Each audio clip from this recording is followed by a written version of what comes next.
29 janvier 2023, on se retrouve donc pour un petit point sur l'actualité géopolitique dans et autour de l'Ukraine. Et donc on va faire un petit mix. Alors, on va commencer par les tanks, hein, les chars, les chars qui vont être livrés donc à l'Ukraine. Alors maintenant, on a l'ambassadeur ukrainien en France qui nous a donné un petit peu de précision sur les chiffres qui sont prévus. Donc, selon lui, 321 tanks seront livrés par les alliés. Bon, on fera le choix des mots. C'est pas très rassurant. Le choix des mots rappelle un petit peu la Deuxième Guerre mondiale. Donc, bon, on parle de Troisième Guerre mondiale. Alors, 321 tanks, donc apparemment, bon, 88, alors selon aussi la presse allemande, on serait actuellement à 88 chars Léopard 2 livrés par l'Allemagne. Donc voilà, puis après il y aurait bon, voilà, toute une série livrée par l'Espagne qui va donc vider un entrepôt de chars Léopard près de Saragosse, où des chars Léopard 2 S4, je crois, sont entreposés depuis une dizaine d'années, donc sont en train de prendre la poussière et de rouiller depuis 10 ans dans cet hangar près de Saragosse, donc l'Espagne devrait les livrer. Je ne sais pas exactement combien il y en a, mais enfin quelques dizaines. Bon, enfin en tout cas on arrive à 321. Bon, 321 chars, bon, on sait que la Russie en possède 12 000, hein. Donc alors c'est peut-être des chars très bons, on nous dit qu'ils sont supérieurs, les chars occidentaux sont bien sûr supérieurs aux chars russes. Je pense pas que les Léopard 2 soient supérieurs aux T-80 ou T-90 russes, hein, qui sont les chars de dernière génération produits par la Russie. Je crois pas qu'ils soient vraiment supérieurs. Alors les Abrams, on en a donc 31 de prévus. Mais on entend quand même que ça commence du côté anglo-saxon, sur ces histoires de chars, ça commence à couiner un peu. Sur CNN, on a entendu si les tanks, les chars Abrams sont détruits par l'armée russe, les images, ça risque de faire de la mauvaise publicité pour les chars américains. C'est pas très bon, voilà. Bon, on sait très bien qu'il n'y a pas besoin de ça, puisque on en a déjà eu pas mal de chars Abrams brûlés en Irak, hein. On en a eu quelques-uns, et pas par une armée aussi puissante que la Russie, hein, par tout simplement l'État islamique, hein. C'est tout, avec quelques armes anti-chars portatives, hein.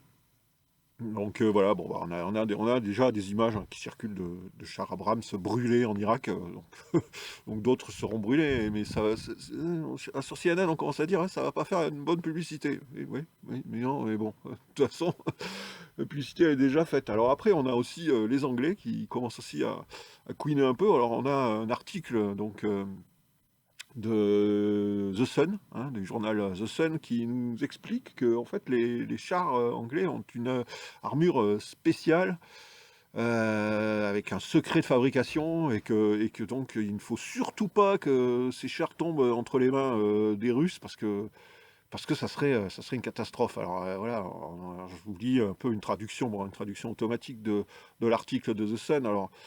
Alors les redoutables Challenger 2 sont protégés par une armure Chobham de classe mondiale, fabriquée à partir d'un mélange secret de céramique, d'acier et de composés absorbant les chocs. Donc ce sont des chars absolument fantastiques apparemment, d'après The Sun. Et la Grande-Bretagne a pris les devants sur le reste du monde en promettant 14 Challenger 2 à l'Ukraine, mais des sources de la défense disent que ce serait un cauchemar si l'un d'entre eux était capturé par les envahisseurs de Vladimir Poutine. Je traduis, hein. C'est une traduction littérale de l'article de The Sun, hein, la presse mainstream britannique. Alors, les scientifiques militaires seraient alors libres, les scientifiques militaires donc de Vladimir Poutine, hein, de l'envahisseur, seraient alors libres d'étudier l'armure et de découvrir comment la vaincre. Une source a expliqué au Sun, l'armure britannique est la meilleure au monde. Dans l'histoire des Challenger 2, un seul a été détruit au combat et c'était par un tir ami en Irak. Donc voilà, c'est pas rien, hein, c'est quelque chose, hein. Alors je continue. Euh, alors les Russes seront vraiment, par tous les moyens, essaieront par tous les moyens de détruire et de capturer un Challenger 2. Déjà, en partie pour leur propagande, mais aussi pour mettre la main sur les secrets. La dernière armure Chobham, nom de code Dorchester, n'a jamais été percée par le feu ennemi, ont insisté les sources de l'armée britannique. Les hauts gradés qui travaillent avec le haut commandement ukrainien, donc les hauts gradés britanniques travaillent en ce moment avec le haut commandement ukrainien pour s'assurer que les chars britanniques peuvent être ramenés en lieu sûr si l'un d'entre eux était mis hors de combat. Parce qu'il est hors de question qu'ils tombent entre les mains des méchants russes. Une source de la défense a déclaré: si un char est détruit ou désactivé, la première option, ce sera toujours essayer de le récupérer. Vous le remorquez avec un autre char ou utilisez un autre véhicule, un véhicule blindé de réparation ou de récupération spécialisé qui ressemble à un char avec une grue. Parce qu'il faut à tout prix le ramener. Hein. On ne peut pas le laisser sur le terrain pour que les Russes le récupèrent et étudient l'armure Chobham super sophistiquée. Alors le pire scénario, je continue, donc à citer The Sun, le pire scénario c'est qu'un char se détruit lorsque les lignes s'effondrent et que les forces amies battent en retraite. Déjà, vachement confiance dans les forces ukrainiennes chez The Sun. Alors la première étape est la formation et la collaboration avec des planificateurs de missions pour essayer de s'assurer que les challengers ne seront pas utilisés dans les scénarios où ils pensent que l'effondrement soit une possibilité réaliste. Donc, bon, il ne faudra pas utiliser les challengers si on n'est pas sûr d'écrabouiller la partie adverse. Alors la deuxième étape, je continue, la deuxième étape consiste à s'assurer au niveau tactique que les Ukrainiens sont entraînés à récupérer un char sous le feu. Alors il ne manque certainement pas de courage, hein, je cite The Sun. D'autres options extrêmes à l'étude incluent la mise en attente d'entrepreneurs militaires pour récupérer les chars touchés. Sur le papier, le Royaume-Uni compte 227 chars Challenger 2, mais seulement une soixantaine sont prêts au combat. Environ 30 se trouvent en Estonie, dont 14 à destination de l'Ukraine. Voilà, blablabla, bon, voilà. Vous avez compris l'idée, donc l'armure des chars Challenger 2 britanniques, c'est top secret, il faut surtout pas qu'ils tombent dans les mains russes, donc en cas où, s'ils tombent en panne sur le champ de bataille, il faut à tout prix pouvoir l'évacuer, soit le tracter avec un autre char, enfin bon, ça va être compliqué, tout ça. Ça va être compliqué pour les Ukrainiens, bon courage, amusez-vous. Amusez-vous bien les Ukrainiens avec ces chars Challenger 2, de toute façon, je pense pas que ça fasse 14 chars Challenger 2, ça fasse très peur à la Russie. Donc voilà pour cela. Alors mes fils s'envolent parce qu'il y a un peu de vent, j'espère que ça va pas gêner pour le son de la vidéo. Donc voilà, on avait dit, pour les chars on est ok. Alors bon, alors pour notre ami Zelensky, bon les chars c'est bien gentil, mais 300 chars ça va pas suffire. Hein. Selon l'Ukraine a vraiment besoin, il l'a dit dans sa vidéo d'hier soir, hein, sa vidéo quotidienne du soir, il a dit non, ce qu'il nous faut absolument, ce qu'il faut absolument pour gagner, ce sont des missiles à longue portée. Ah oui, parce que les chars, bon. Mais bon, les missiles à longue portée, pour l'instant, il n'est pas encore question d'en livrer. Hein. On parle pour l'instant de passer à l'étape suivante de l'escalade, c'est-à-dire les avions de combat. Alors les avions de combat, le commandement ukrainien a fait savoir que bon, pour les Français, les Mirage 2000, comme les Français ont parlé d'envoyer des Mirage 2000, ça les intéresse pas trop, parce que former des Ukrainiens pour piloter quelques Mirage 2000, non, ce qu'ils veulent c'est des F-16. Les F-16 c'est plus facile à piloter, c'est plus simple pour apprentissage, parce que ça prendra du temps, hein, va falloir les former, tout comme les conducteurs de chars, ça va demander quand même du temps à former, mais alors, les avions c'est encore plus, puisque bon, les Ukrainiens ne sont pas habitués à piloter des avions américains. Hein. Les Ukrainiens connaissent bien les MiG-29, donc quelques-uns ont été proposés par la Slovaquie et d'autres pays de l'ancien bloc du pacte de Varsovie, mais bon, ça va pas vraiment changer la donne. Non, il faudrait beaucoup de F-16. Hein. Bon, c'est bien joli, mais des F-16, ok. Mais ce dont personne ne parle, hein, sur LCI, nulle part, j'ai jamais entendu parler de ce problème, mais d'où ils vont décoller les F-16? C'est bien gentil d'avoir des F-16 de donner des F-16 à l'armée ukrainienne, mais ils vont décoller de quel aéroport militaire? Parce que, à ce que je sache, les pistes des aéroports militaires ukrainiens, elles ont été déjà en grande partie détruites par les Russes dès le début de l'offensive, hein, dans le même temps euh, pratiquement toute la flotte des avions de l'armée ukrainienne, qui en a récupéré quelques-uns de la Pologne, hein, des MiG-29 polonais qui ont été discrètement livrés et qui ont servi aux Ukrainiens à continuer à faire illusion du contrôle aérien sur l'Ukraine. Bon. Mais les F-16, ils vont décoller d'où, hein? Ils vont décoller de quelle piste en Ukraine? Parce que s'il n'y a pas de piste en Ukraine pour faire décoller des F-16, pilotés par qui? Bon, bah, par des Ukrainiens formés, mais ça va prendre quand même beaucoup de temps. Alors on va peut-être habiller des soldats, des aviateurs de l'OTAN en aviateurs ukrainiens, et puis mais bon, quand ils seront descendus par la DCA russe, et que donc ils s'éjecteront de leur F-16, ils vont atterrir côté russe, et puis ils parleront quelle langue? Ils parleront ukrainien avec les Russes.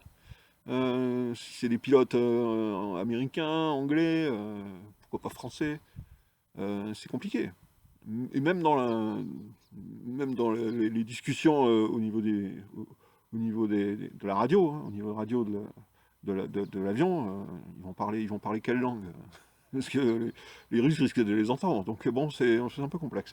Mais où ils vont décoller? Mais s'ils décollent d'un aéroport de l'Union européenne, à ce moment-là, les Russes peuvent viser cet aéroport, puisque c'est de là que partent des avions qui viennent s'attaquer directement aux troupes russes, et voire à la Russie.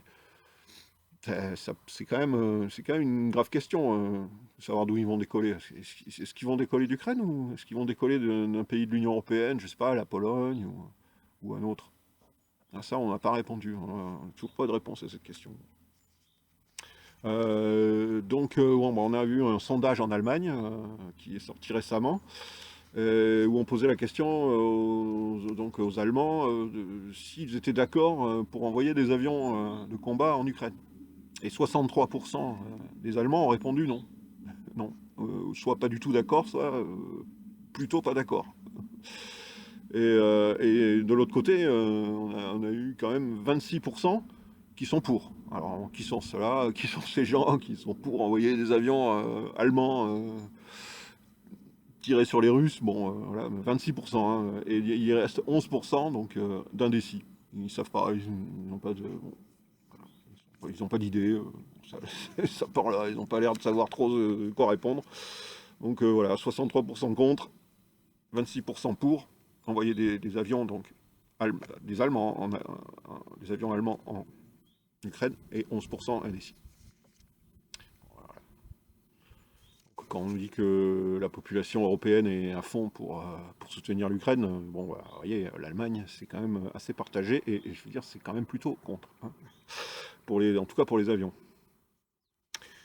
Voilà, voilà, bon, ben alors, sinon, on a donc, on sait que actuellement,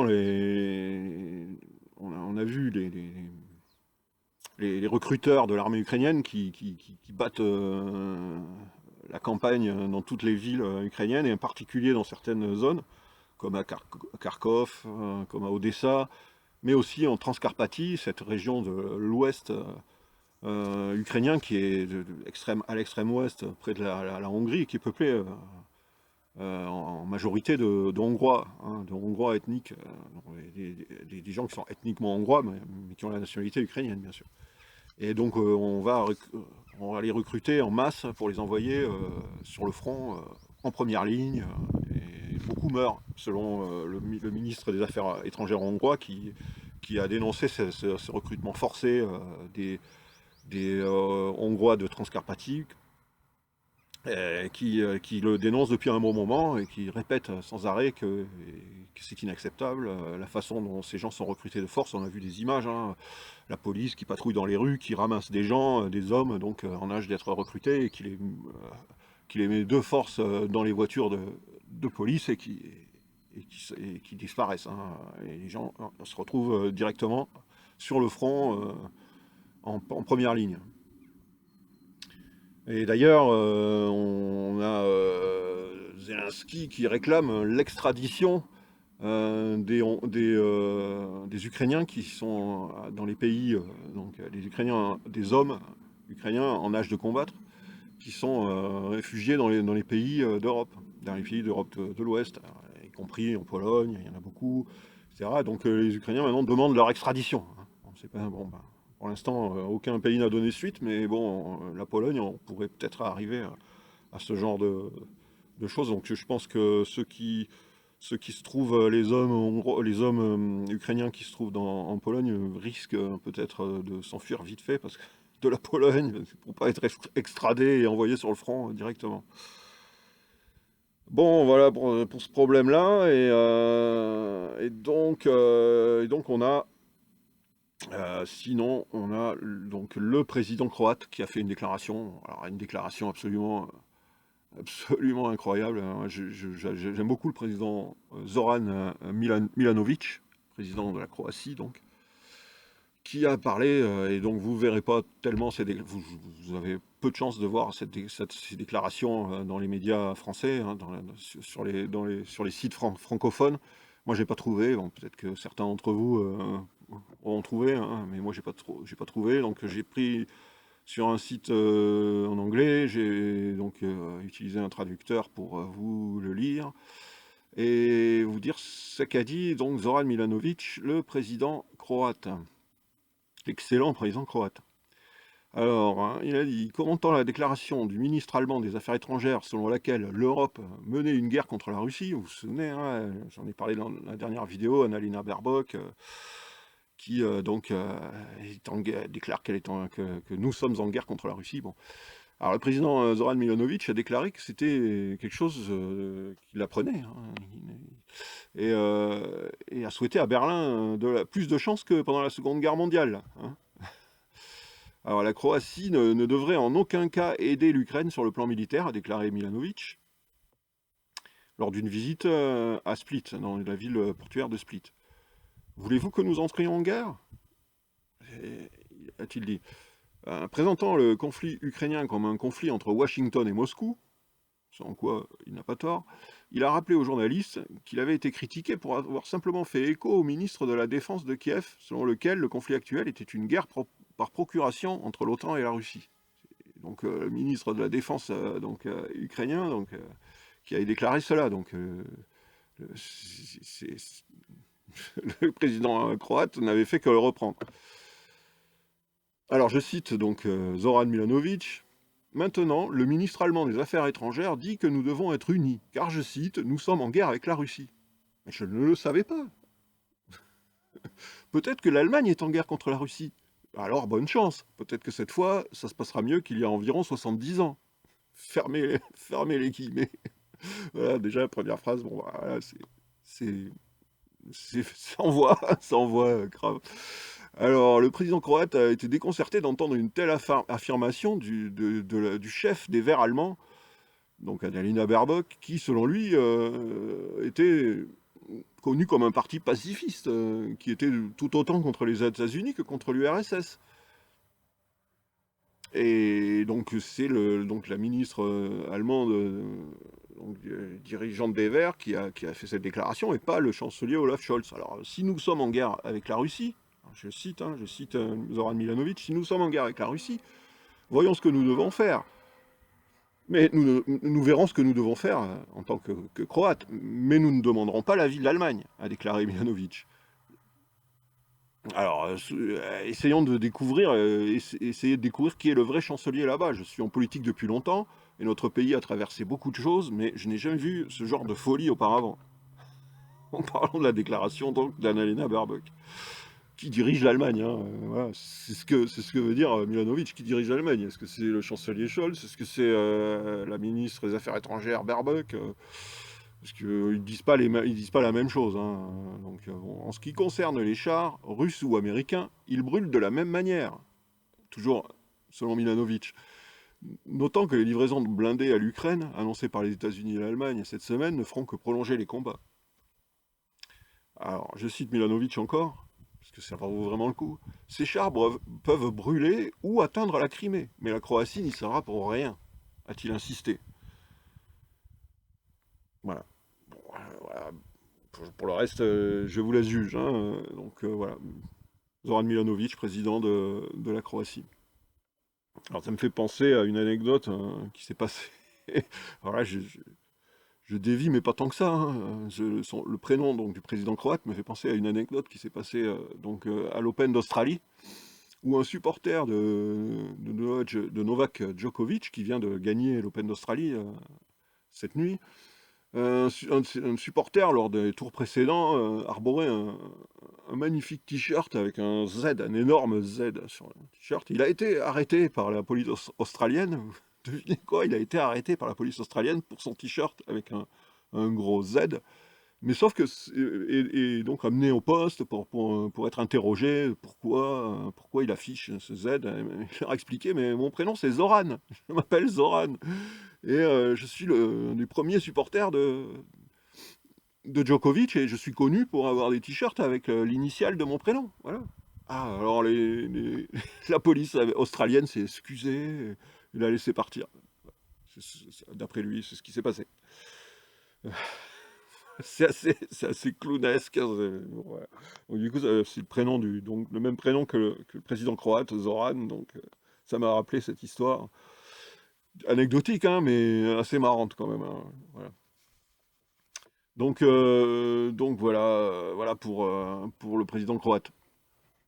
Alors sinon, on a eu aussi une conférence de presse marathon de Maria Zakharova, la porte-parole du ministère des Affaires étrangères russe, porte-parole donc de Sergueï Lavrov, qui a fait donc une conférence pendant plus de 3 heures, très très longue, où elle a répondu à énormément de questions, à toutes les questions qu'on lui posait, de tous les journalistes qui étaient présents.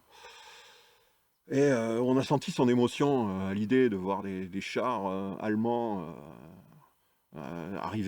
revenir en Ukraine 70 ans après. On a senti que c'était quelque chose qui la touchait beaucoup et qui provoquait chez elle une colère et quelque chose qui, je pense, est répandu très largement dans la population russe. Je pense que ce qu'ont fait là les Occidentaux, l'Occident collectif, d'envoyer des chars allemands combattre les Russes en Ukraine, je crois que on pouvait pas faire mieux, enfin, ils ne pouvaient pas faire mieux pour souder les Russes et pour remonter au maximum le patriotisme des Russes que leur envoyer des chars allemands, hein. Ça, c'est vraiment, je pense que là, il suffisait d'écouter Maria Zakharova pour comprendre à quel point, pour les Russes, c'est quelque chose de profond et de quelque chose d'existentiel, hein. C'est quelque chose qui les a marqués. Beaucoup de leurs ancêtres, de leurs grands-parents sont morts pendant la Deuxième Guerre mondiale devant les chars allemands. Et donc là, vraiment, pour ressouder leur patriotisme, on ne pouvait pas trouver une meilleure idée, hein. Alors elle a déclaré, je vais citer une de ses déclarations, donc là aussi traduite, hein. Bon, vous m'excuserez si la traduction est parfois approximative, c'est une traduction Google. Alors, je cite donc Maria Zakharova, considérez-vous réellement les citoyens de l'UE et de l'OTAN comme des abrutis? C'est-elle interrogée lors de la conférence de presse. Pensez-vous que lorsque vous envoyez des chars qui nécessitent un entretien, vous n'êtes toujours pas partie prenante du conflit? Mais qui êtes-vous alors? Expliquez, inventez simplement un nouveau terme pour vous identifier. Voilà, fin de citation. Voilà, ouais, mais oui. Et si d'un côté on a Nalena Barbok qui nous dit nous sommes en guerre contre la Russie, puis d'un autre côté on a le ministre de la Défense français qui nous dit non, non, nous ne sommes pas en guerre contre la Russie, le département d'État américain qui dit non, non, nous ne sommes pas en guerre contre la Russie. Et on envoie des chars lourds qui nécessitent donc un entretien, comme elle dit, et on n'est pas en guerre. Donc il faut expliquer, hein, parce que c'est pas très clair tout ça. Alors voilà, donc on a bon, bah, pour rester avec les Allemands, on a Scholz qui est actuellement en Amérique latine. Scholz est en Amérique latine, il fait sa petite tournée pour essayer de récupérer des munitions pour les Ukrainiens. Il est en service commandé évidemment par les néocons, hein, parce que bon, Scholz est un petit pion des néoconservateurs américains, comme tant d'autres, hein. Mais lui, c'est particulièrement un pion stupide et ridicule, mais bon. Alors, il était en Amérique latine, et donc, bon, Lula, le président brésilien, a fait savoir que pas question que les munitions brésiliennes soient livrées à l'Ukraine. Voilà. Bravo Lula. Lula est attaché aux BRICS, hein. On sait que le Brésil, c'est la première lettre donc, de l'acronyme des BRICS.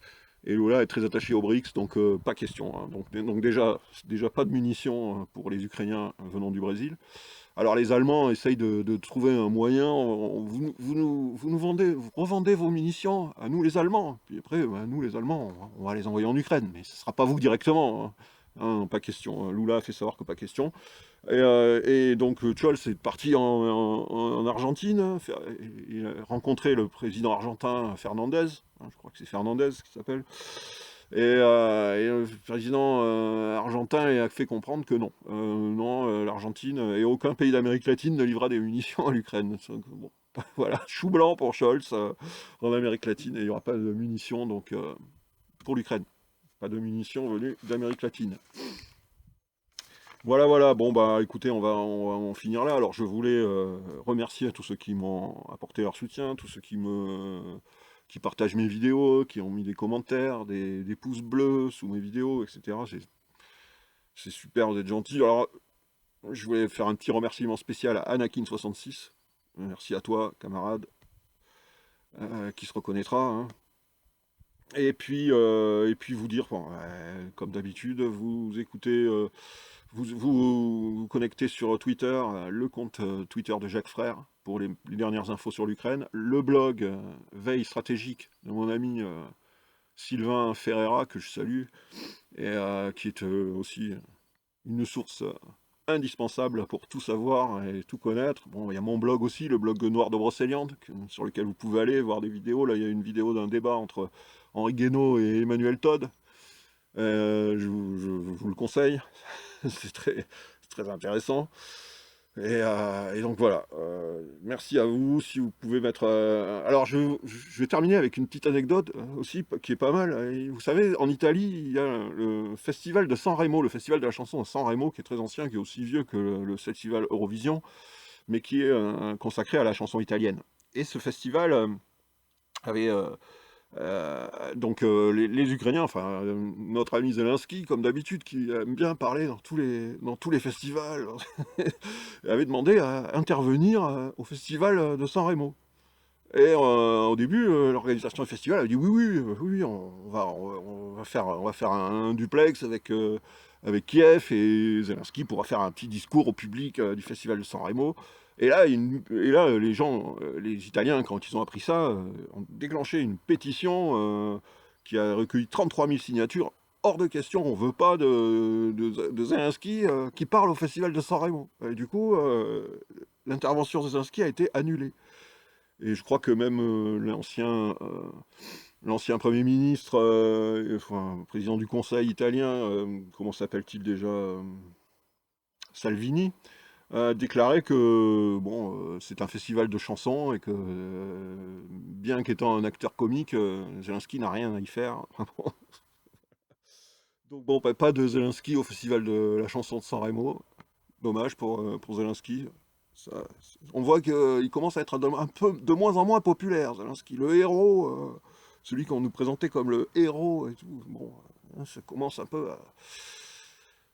à tirailler. On apprend aussi que, j'ai entendu sur LCI, on commence à dire oui, on aide les Ukrainiens, mais jusqu'à quand? Ouais, ça commence à coûter cher, ils réclament beaucoup d'argent, et non, il faudra que ça ait une fin, etc. Bon, on sent bien que ça commence à tirailler, et que bon, ben, on voit la défaite aussi du camp ukrainien se profiler sur le terrain, que ce soit donc à Bakhmout, que ce soit à Seversk ou à Ougledar dans le sud. Les Ukrainiens reculent, se font enfoncer de plus en plus, et ça sent pas bon pour l'OTAN. Voilà, voilà, bon, écoutez, je crois qu'on a fait une vidéo assez longue, on va s'arrêter là. Et je vous dis donc à bientôt pour de nouvelles aventures en vidéo. A plus.